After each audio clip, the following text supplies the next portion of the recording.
Tobacco giant Philip Morris is targeting Māori with its new e-cigarette, selling the device to them at half price and going to places with high Māori populations to promote it. Philip Morris says its IQOS device heats the tobacco rather than burning it and therefore contains around 90% fewer toxic compounds than cigarettes. But Māori smoke-free advocates say Philip Morris's tactics are appalling and Māori working for the tobacco company here are selling their people out. Guyon Espiner has been investigating and he filed this report. Being a single mum, having to look after and raise my children on my own, I just, as long as I had my cigarette and coffee, I managed. Being a mum, being a working mum, what's my outlet? Serious smoking is my outlet. Keeps me sane, keeps me going. First time I tried to give up, I was 25. I lasted 3 years, and then life happened. The second time I tried to give up, I was 33, and that lasted for 4 years. But then life happened again.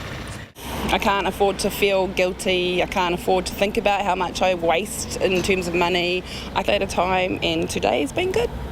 So I'll reward myself. About 37% of Māori women smoke. That's 3 times the level of the general population. But Maira Wakato believes she has the answer, a new product which she claims reduces the harm of smoking. I feel it's important to me, it's an obligation as a former smoker who's switched to our new product that I need to share it. I need to share it with Māori women. The catch is Maira works for Philip Morris, one of the biggest tobacco companies in the world. The product that Maira and Philip Morris are promoting to Māori is the IQOS.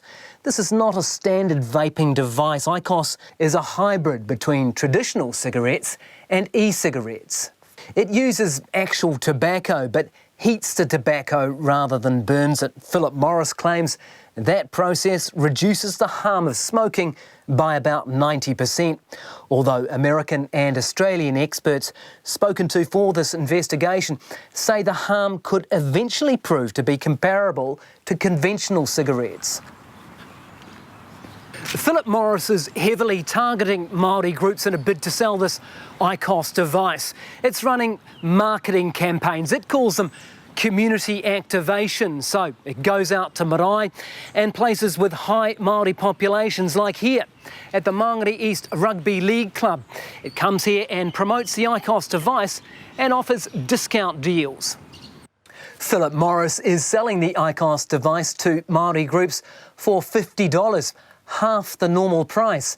As James Williams, the General Manager of Philip Morris in New Zealand, explains. We subsidise devices for certain groups, for sure. Which groups? We do a lot of community outreach with Māori, and there's a lot of out-of-pocket issues, and there's some individuals, some smokers who don't have credit cards.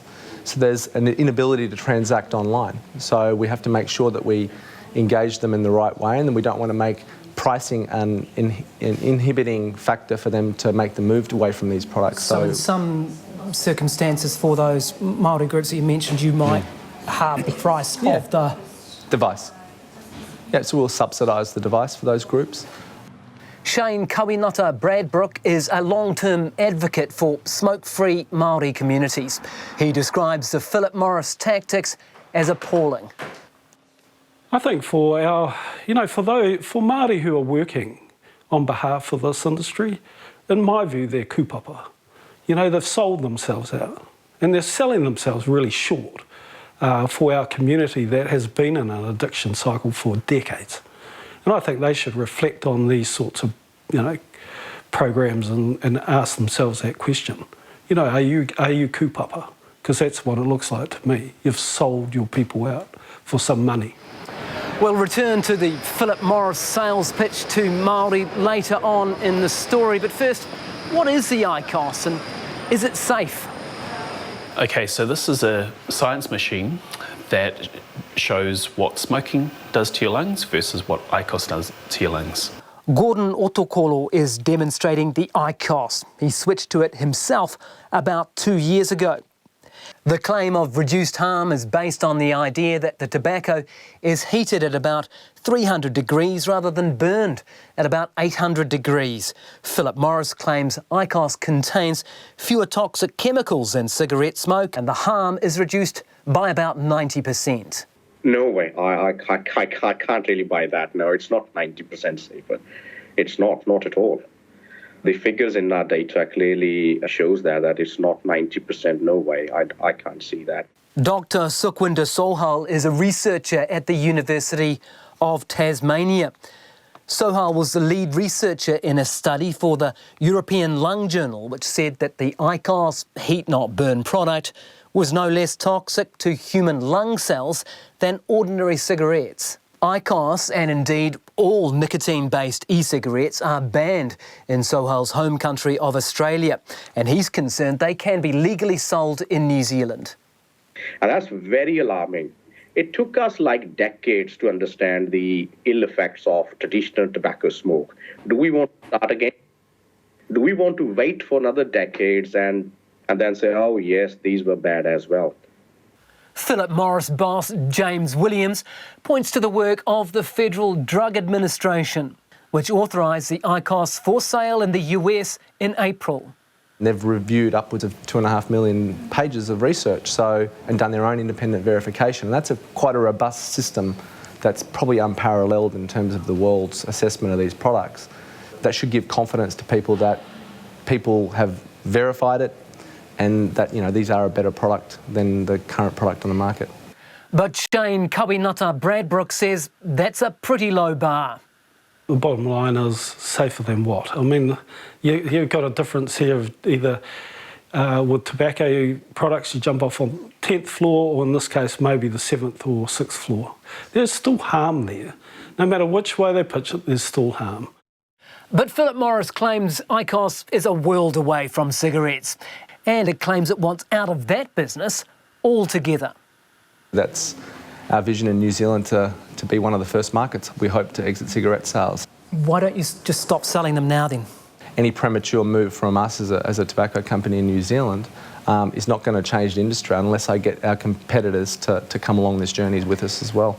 In terms of motivation, though, you were saying, what is it, about 5,000 people a year die from smoking tobacco? Yeah, I think that's common knowledge. Wouldn't that be a pretty good motivation to stop selling them? Massive motivation. That's what drives, I think, myself and all the 100 people that work for Philip Morris in New Zealand every day, that we want to make sure that we commercialise these smoke-free alternatives the right way and give people access to them and information on them. I don't want to sell any more cigarettes than I have to. Philip Morris is happy with the New Zealand government's moves to take vaping mainstream. The government will soon introduce legislation to improve access to quality vaping and smokeless tobacco products, believing they could help New Zealand reach the goal of being smoke-free by 2025. I had to wean off, so I'd have one cigarette and then I'd go to my vape. But after my packet was finished, I made that commitment because I'd gotten used to the vape, so it wasn't such a bad transition. Yeah. How tough was it for you? I was okay. I started weaning myself off already, so cutting right back on my cigarettes. So I've had one since November 30th, one cigarette. I can't stand the smell. I can't stand being around people that smoke cigarettes because it just smells like yuck. A cabinet paper claims that there is a scientific consensus that vaping is significantly less harmful than smoking, and that there's no evidence that it will encourage young people to take up smoking. And currently, there are no safety standards for the products. The new law will allow for those to be introduced and put vaping and smokeless tobacco products on a similar footing to cigarettes as to where they can be used and how they can be advertised. But Shane Kawinata-Bradbrook says New Zealand is just getting suckered into Big Tobacco's new plan. You're still dealing with a product that's designed to addict people. This is the same industry that turned around decades ago and brought out a new product called light and mild cigarettes. And where did that lead? Who's actually telling you that? Who's telling you the story that it's safer, less harmful? It's the same people who lied about second-hand smoke. Same people who lied about what they were putting in there. The same people who said there were benefits in light and mild cigarettes. While Philip Morris claims IQOS is 90% safer than cigarettes, it doesn't deny the product is addictive. People still want nicotine, smokers still want nicotine. So we're not saying this product's not addictive. And I know it's hard for people to understand, but I just implore you to speak to smokers and say, would you want to smoke without nicotine? And they'd say no. There's a need for people to consume nicotine. That need for nicotine seems to be highest among Māori populations in New Zealand, and Philip Morris certainly knows its market. Two of these community activations, as the tobacco company calls them, marketing drives really, were held here at the Māngere East Rugby League Club, and the process doesn't end there. We were continuously following up our consumers, making sure that the product's okay, that the stock is available. So quite a few people from the Māngere Rugby League Club, you reckon, are using the IQOS now? Yes, definitely, and I know that because I do the hypercare. I'm the one part of a team who follow up our consumers to see how they're tracking with their journey on the IQOS. Philip Morris offers a free 2-week trial and also gives a $30 product voucher to IQOS users who refer others to the device. That's available to all current smokers aged over 18. I think as a company we should be across other groups as well, not just targeting Māori and Pacific, but of course they're the highest percentage of smokers. So we should, but it's open to all community groups. It's because I'm Māori, I connected to Māori, so it's turned out this way just because of I'm starting with my own backyard, I guess I'd say. And Philip Morris says it's now on the path to help smokers reduce the harm to their health, and that as a company, they've turned over a new leaf. You know, the history of the industry is not something we'd be all proud of. But what I can be very proud of is that for the last 15 to 20 years we've invested a lot of money, and I believe we're transforming the industry, and we want to be as transparent as possible on what we're doing, how we're doing it, and be responsible so that people hopefully over time can start to trust us and hopefully the tobacco industry if they do follow our lead. Are you asking us to trust the tobacco industry now? I ask you not to trust us now, because I know trust needs to be earned. All I ask for people to do is to focus on the facts rather than the ideology, rather than the emotion of the issue. That's too much of an ask for Shane Kawinata Bradbrook. If you're now going to sit here in 2019 and now say, let's believe these guys, I wouldn't. Because most of these products that will come in, it takes a long period of time before you actually see the results. And the harm, etc., then starts coming through, clearly evidence-based. But to believe them right now, I wouldn't believe them. Not in a million years.